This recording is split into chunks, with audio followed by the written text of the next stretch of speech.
It's kind of nice. It makes it so easy. You just have to click one button.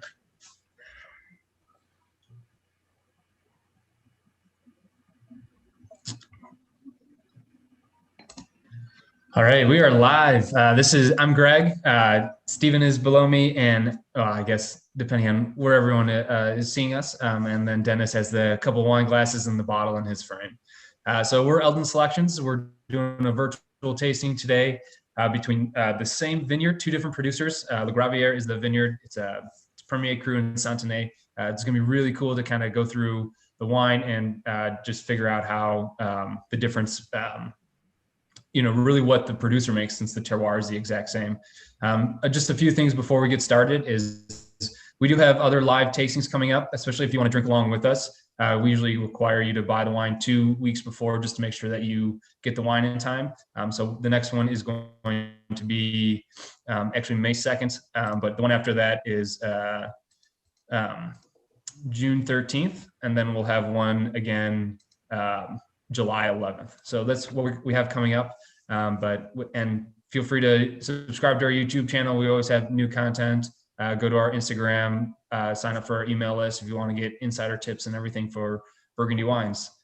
So without any further ado, let's start talking about these wonderful wines. Yeah, so, hello everyone. See you all. Oh, go ahead, Stephen. Go ahead. I was just saying hello and yeah, it's an interesting story how you've been with both these winemakers from the beginning, Dennis. Well, we were joking before we went live that same wine, same year, different producers, but both of the producers we've known right since the very beginnings of their career. The Domaine Bourgeot, Pascal Bourgeot started making wine in 1985. We've met him in 1989 at the wine festival in January that they have here, the Saint Vincent Tournant, and we immediately knew that this guy made good wine, and we started buying his 1985, so it's right from the very beginning, for our hotel barge Papillon at the time.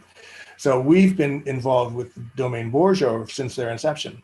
Elodie Roy, we've been involved with from the very inception of her domain, but that's just last year. She started in 2018. It was her first vintage, but she has some street cred. She comes from a winemaking family, and they have a small domain in Chailly-les-Méranges, which is Chailly-les-Méranges is just the sort of the fish hook that comes off of the end of the bottom of the Côte de Beaune, beyond Santenay. If you take Santenay and continue along in the limestone hillsides, you end up in the charming village of Dézies-les-Méranges, and Chailly-les-Méranges is just below that. And her parents still make wine there, but she didn't want to do that. She went to Paris, had another career, decided she was going to get out of the wine, and for some reason or other, she had some sort of longing for it, and came back to it. But her parents weren't ready to cede the domain to her yet, so she went and found work in up north in the Côte de Nuit with And Gros. and with Anne Gros. And so she ended up in a world-class winemaking situation in Vosne Romanée.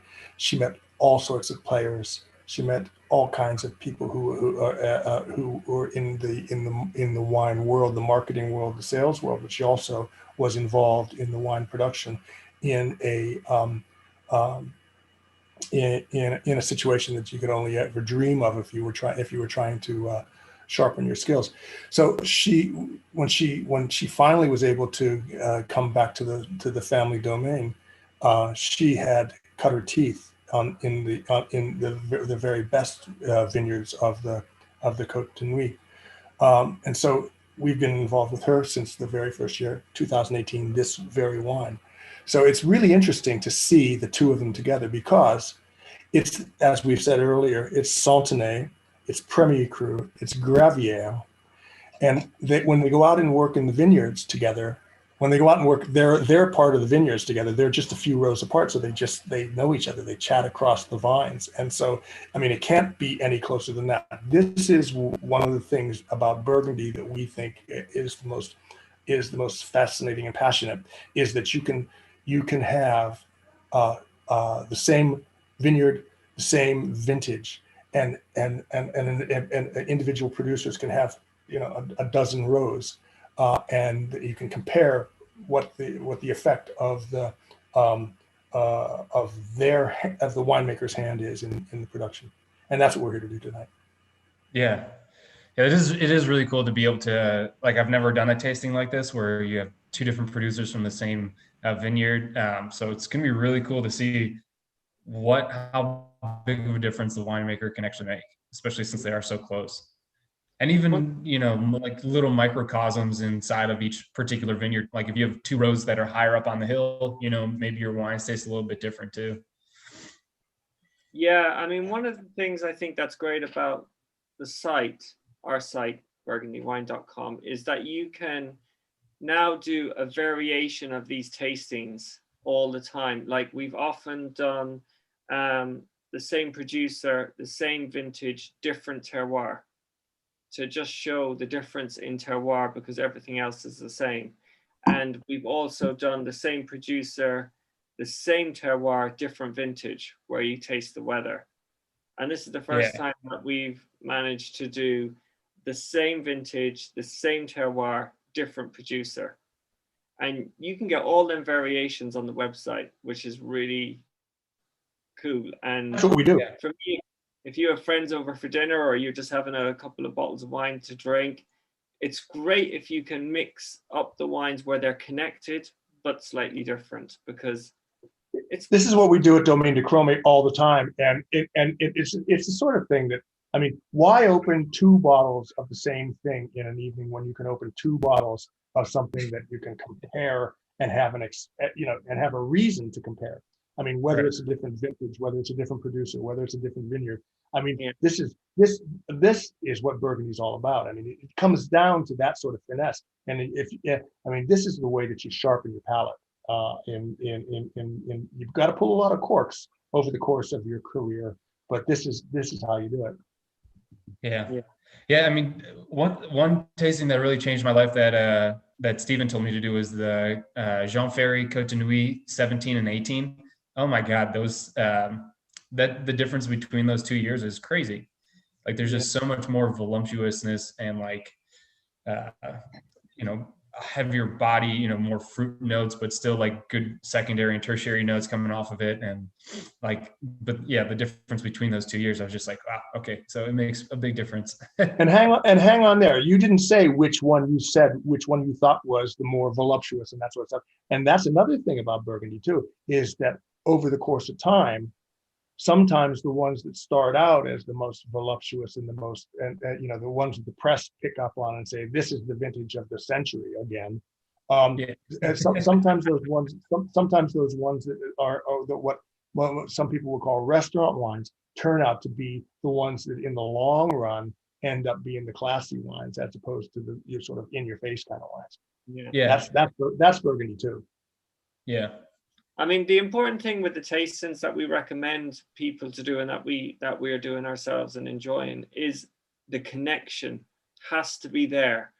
There's no point just, in my opinion, drinking two random Burgundies together. There's too many variations that are going on. So therefore, when you can isolate one variation, that's where you really, like as Dennis said, you're challenging your palate, because in a lot of cases they're like siblings, the two wines, and in some cases they're nearly like identical twins, and you're trying to stretch out the difference, so it's really good. And this is a classic example. I mean, when you guys first proposed doing this tasting, I thought this is great, because none of us had done it before, and I knew it was going to be really interesting, because one's a very the Domaine Bourgeot, they are salt of the earth.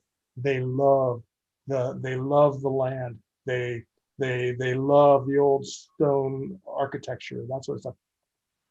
But But Elodie Roy, who comes from the same milieu, just around the corner from where the Bourgeois are in Remigny, she's in Chez Desmanges. She has been to the big city, and she has seen all the big importers from all over the world come through the domain, and grow in Von Romane, and so she has another take on the world. So you wonder how much manipulation is involved and what you learn from where you've been, and what do you learn from your father, or do you learn from your chronologist? It's all that kind of stuff. Yeah. And this is, and I'm tasting these wines now. We opened them how long ago? About 15 minutes ago, and they're changing as we speak, and it's fascinating to see. So let's I'm 20 minutes into mine, and they're changing an awful lot. I'm embarrassed to say, at the very beginning, my first thought was, oh my God, they're so similar. But actually, I can see the differences emerge. Dennis, so which one do you have now? You have, I've got Angro. Freudian slip. I have Bourgeois. Should I switch? We should. Yeah, no. Let's do Bourgeois first. All right. Bourgeois. Here's the Pascal. Great winemaker.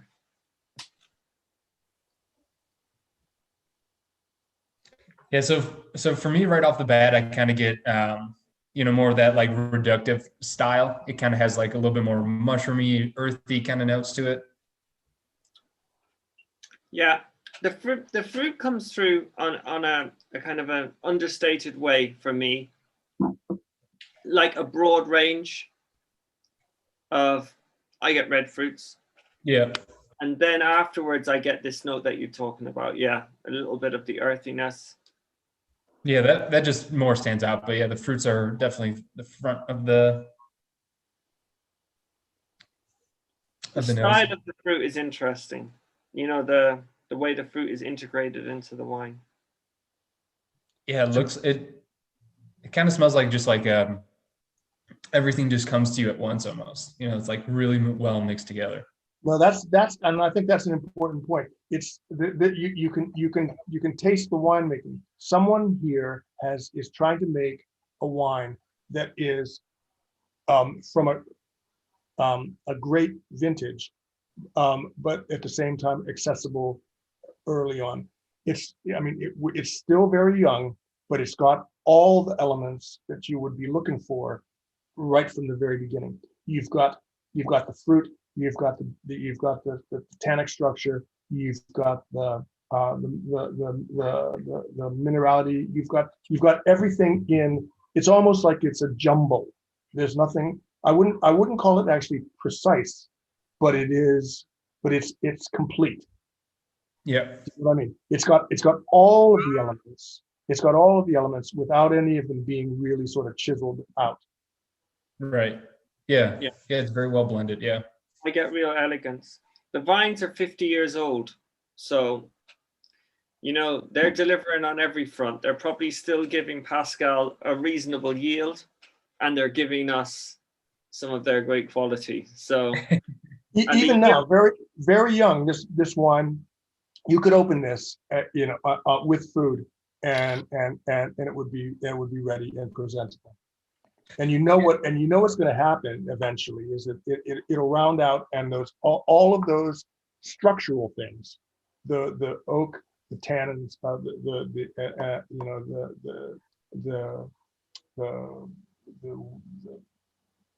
the framework will give way to will support the fruit.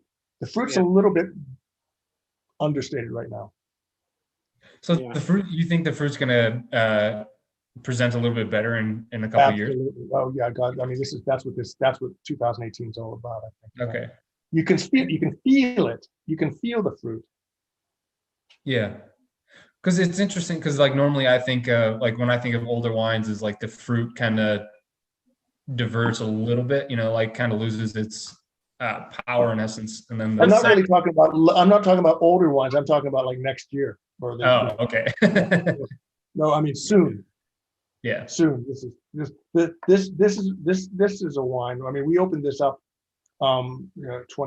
half an hour ago, maybe. It's starting to open up a little bit more. But I mean, if you open this next year, I think you're going to get that. You're going to get that burst of, and it does it seem like it seems more like red fruit than black fruit. It seems raspberry kind of thing. Even though it's muted, it is definitely there and very clear. You know. Right. I think the elegance is lovely. I'm surprised. I mean, the structure is undoubtedly in the wine, and you can see the age profile of it. But sometimes when you taste a wine, the structure, the youth of the structure can overpower the enjoyableness of the wine. But that's not happening here. The structure is still only subtly at the background. I'm getting all the nice experience from the wine. And that's what you're saying. You can see a vision of where it's going to be. It's clear. Right. Yeah. I mean, and just the finish. You know, the finish is exactly the same as the attack. You've got all the structure there, but you still have that freshness of the fruit at the very end. Even though you've got the dryness of the tannins and the structure of the wood, you still have the fruit too. All the parts are there. It just hasn't melded. You know, hasn't come together. Right. But the tannins are the tannin is still soft though, but it's undoubtedly, you know, a prominent aspect of the wine. Now, and it should be said, we are in an area when we talk about the Santenay and the Mérange, where Elodie's family domain lives. When Ellie and I first arrived in Burgundy 35 years ago, Santenay and the Mérange were considered rustic wines. They were hard tannins, they were green, and it's because it was because of the plants that they planted and what the market was for the wines.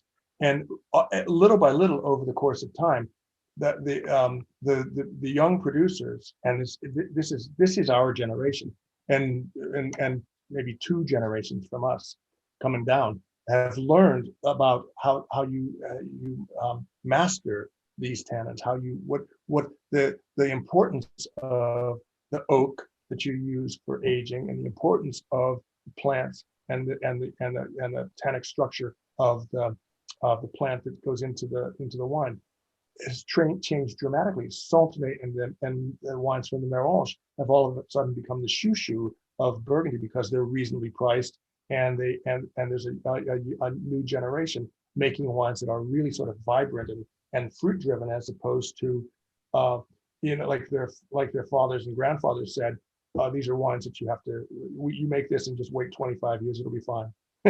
Yeah. I think the biggest difference is the elegance that they're getting. It's like we talk about often, the infusion, and this is just the pumping over onto the cap of the grapes. So the destemmed grapes form a cap on top of the fermentation tank, and then the gentle pumping over keeps the cap wet, but it is an infusion, and you can see that. Even I'm just trying to show that the look comes through on the palate, if that makes sense. Yeah, you're not supposed to taste with your eyes, but sometimes it works, you know. It's not so much the color, but when you can see the purity or the clarity in the wine, I think, you know, you can tell something about the palate. So let's talk about Elodie. Okay. It's very, very interesting because not only is the terroir identical, gravier, which means rocky. So I think you get that on both wines. You'll get that. Actually, it's like sort of gravelly, even smaller. Yeah. Yeah. Because it's important to remember that part of Gravier is planted in white. The upper part of Domaine Gravier, Premier Cru Santenay Gravier is white, and the Bourgeois make that too. Yeah. Very limestone, many pebbles. Yeah, shallow rock. But yeah, the similarities are incredible because we've got the same terroir, we've got the same vintage, but also a lot of the winemaking techniques are so similar too. Here's just a picture of the cap that you were talking about. So this is actually Yeah. somebody punching it down, but Punching it. some other people will have a hose going from the bottom all the way to the top, so it kind of circulates the wine Yeah, a little bit. But and just, and most people will do both. yeah, Punch over and punch down, and Ellie Duwop does both. A lot of both. A lot less. A lot of people are not punching down as much, but she does. She's punching down the cap. She does it 3 or 4 times in the middle of the alcoholic fermentation, and she pumps over every morning and evening for 15 minutes. And I wonder, is that like a little homage back to the Côte de Nuit? You know, the time that she spent up there in the Côte de Nuit with Anne Gros. Because sometimes I do find in her wines a slight, and this is a compliment, but a slight Côte de Nuit character in her. The expression of terroir comes first, but in the winemaking style, I do get that note off her wine. You've said that in the past too, and I know what you mean. That's it's interesting, and I'm sure if you asked her, she'd say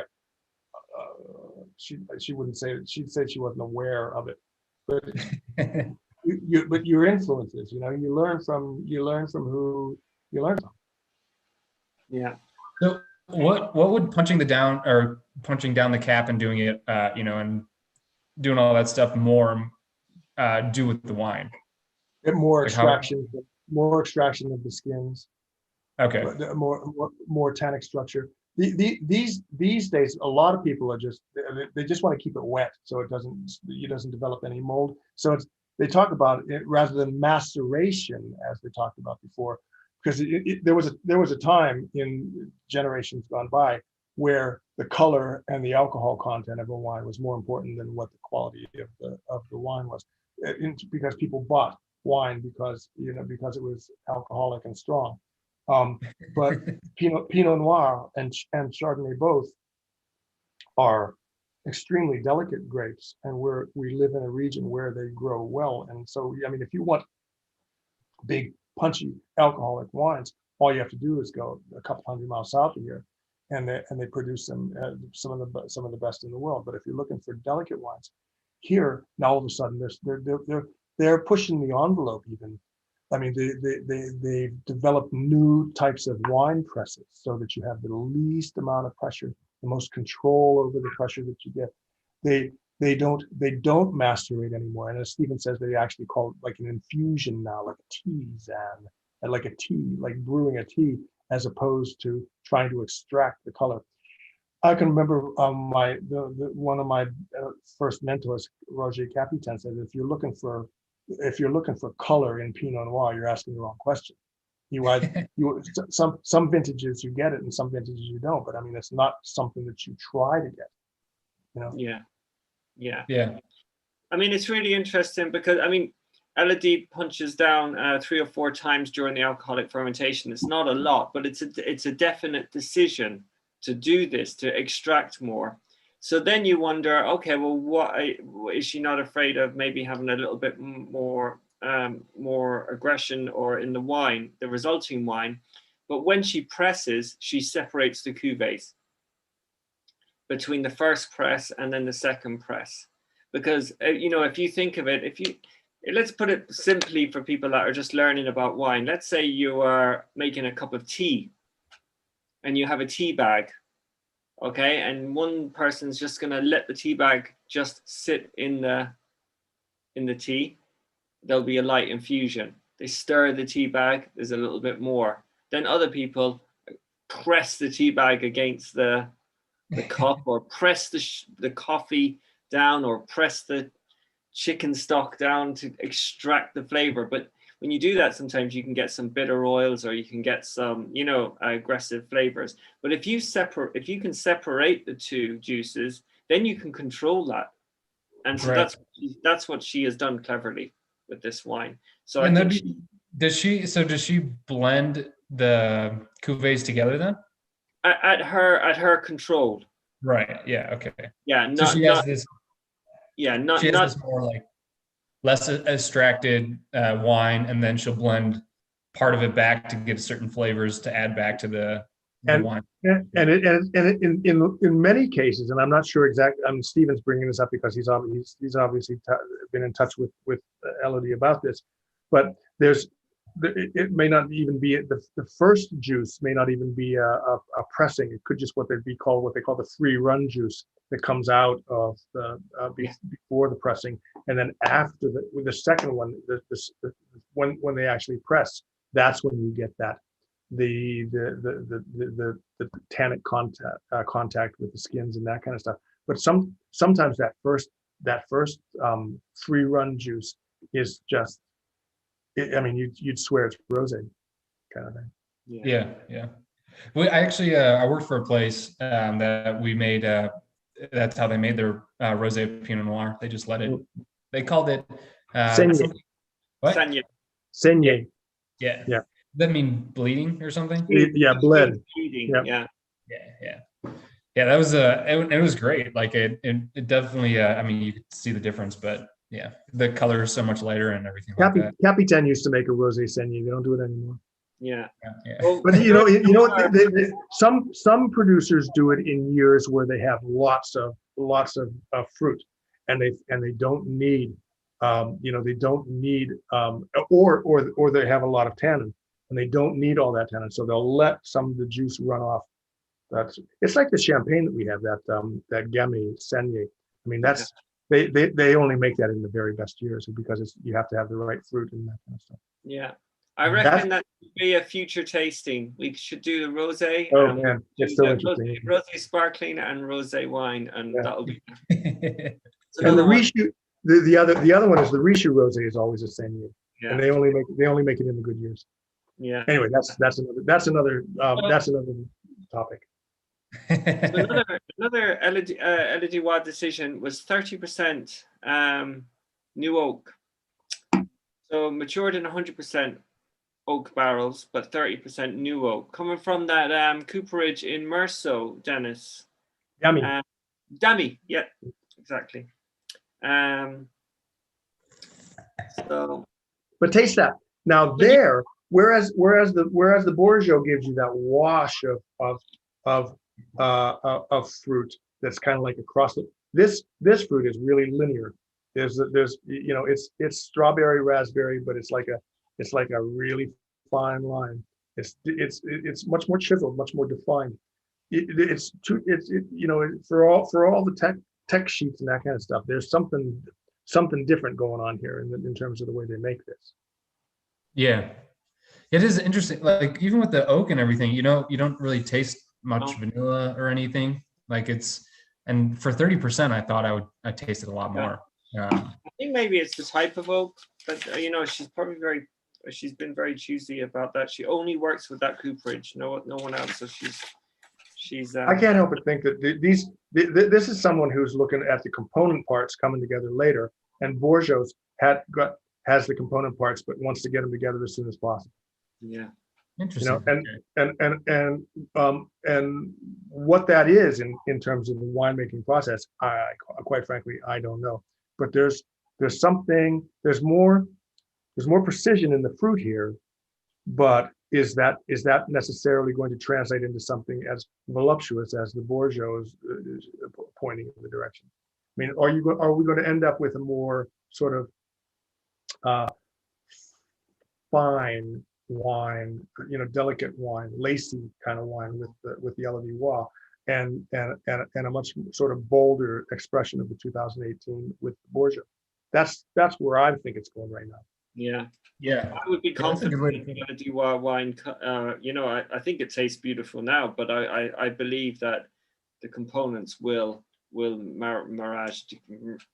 marry together, and but even the alcohol is slightly still a separate entity on your palate to the fruit at the. Yeah. But don't you think it's fascinating? I mean, there we are. This is exactly what we came for. They're two completely different wines from. Well, completely different wines. To our palate that's accustomed to the vagaries of Burgundy, different wines. But at the same time, they are different.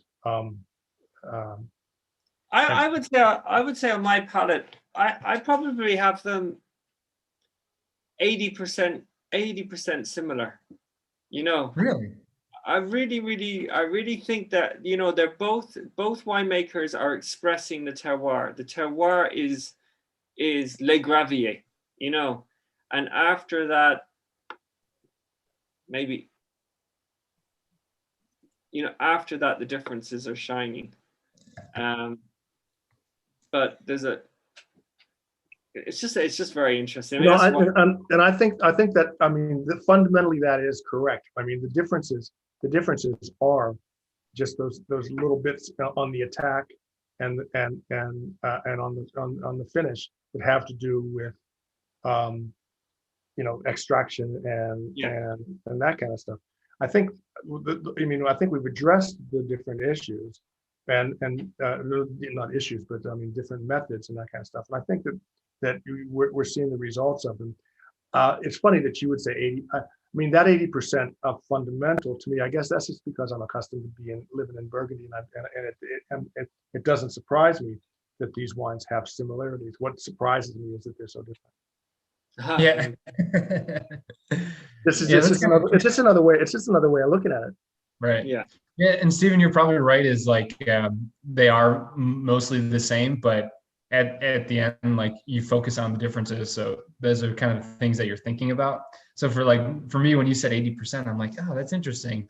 Because I would have probably said like maybe 50% or something like that. But the notes are very similar. You know, they have the same kind of you know, tasting notes and all that stuff, but it's just really like you know, like we were talking about those. It's an age-old debate, and it's a debate that we should maybe open up more for everyone, including our clients and fellow wine lovers, to give an opinion on. You know, if you take the three fundamentals of producer, terroir, and vintage, I believe personally vintage is playing less of a role year on year compared to what it did 20 years ago, because the winemaking is so consistently good. And the good winemakers are better, and better winemakers are able to cope with the challenges of a vintage. But at the same time, the three major factors of producer, terroir, and vintage, you know, what percentage makes up the wine? You know, how, you know, is the wine or does the specific terroir, you know, a Premier Cru has more of an influence on from a terroir aspect than a regional wine, maybe. Although then you take something like the Clos de la Carbe, and you think that wine that terroir shines through, even if it wasn't Bordeaux, maybe. It's a philosophical argument that we should have. It's more a version on religion than it is wine, maybe. There's definitely a part to that, but I mean, I think terroir, like, you know, like I haven't tasted a lot of Burgundies until I started working here, and just kind of going through them so fast and really getting to know the differences. You can definitely tell the terroir differences, like especially between the Côte de Nuit and the Côte de Beaune. Like there are differences, you know, one's a little bit, I think, like if you're going to be general about it, like lighter in style, a little bit more, not as extracted fruits, and, you know, kind of like delicate, like more herbal, secondary notes. And then one is like a little bit more powerful, like fruit forward, a little bit, you know, darker fruit flavors, kind of stuff like that. And I mean, that's really across the board when it comes to producers, but each producer has their own little style that they implement on the wine, you know, like Terry Morte, and for his Gevrey, and I had, I think, Marchand Frere and his Gevrey, and like they're different, but they're the same, you know, kind of like they have those, like if you want a great Gevrey, either one is great, but it's just kind of like, you know, Terry Morte is a little bit more reductive, and Marchand Frere is kind of, his need some time to age, you know, it's very big, powerful wines, but they do have those, you know, at the end, their base is kind of similar, you know, because it's the terroir. Sounds like you guys like your job. It's an interesting debate, because there is no real true answer to it, and that's all great debates should not have a definitive answer. No one can come along and say it's like, oh, it's 80-80-20, you know. Right. Yeah. No, absolutely. I mean, we come on here, and when the last thing we want to do is put ourselves out as experts. It's just that we live here and we have the opportunity to taste all these wines, and we talk about them and we compare them, and we're passionate about it. So we are sort of like we can be, you know, the